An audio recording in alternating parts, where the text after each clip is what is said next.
Hey, so this week we are talking about humility, and I think there's two sides of talking about humility within the business. One is from the business owner with the staff or the manager with the staff, and the other is with the clients that you're serving.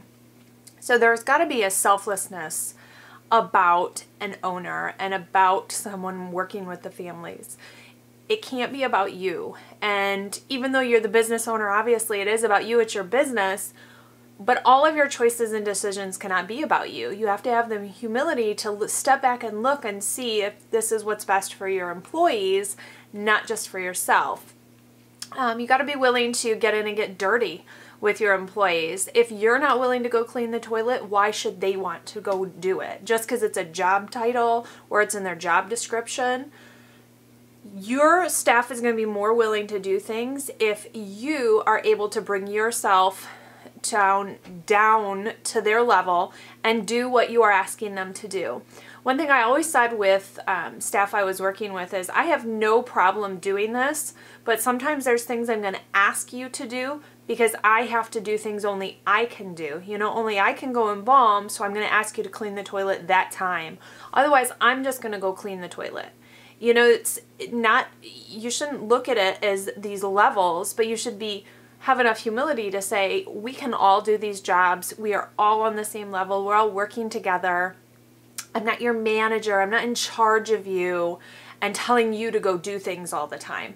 I am willing to go do them as well. You have to think like a leader. Think like you're leading, not like you're managing, and not like you're just in charge of people, but that you are leading by example. You're leading by what you're doing. And you have to remove, you know, any ego, any pride that's in there, because you have to be willing to just put yourself out there and like I said, lead by example with what you're doing and not be doing it just to make yourself look good. So lead with change, lead with what you want the company to be. Jim Collins wrote an article book about, it's called Good to Great, and one of the key elements to top level leadership was humility.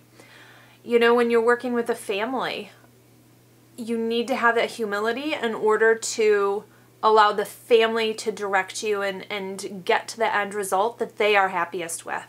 Because if you go in with your preconceived notions or your agenda, you're not going to get to their final happy place, so to speak, to their final thing that they are most comfortable with, because you're going down your agenda.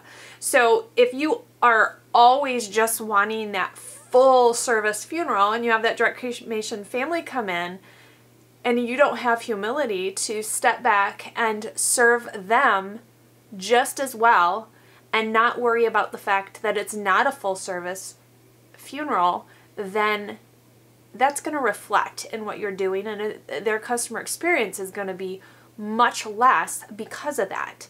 So have humility, have humbleness to give people what they want, direct them to their options, and to encourage them to do what it is they came in wanting to do rather than what you want them to do and what your end agenda was. So, you know, lead with your staff, have humility to listen to what they would like also, and to be selfless in a lot of your choices. And that goes on both sides, even with the customers. So humility, get it, stick with it, ingrain it in you. Bye.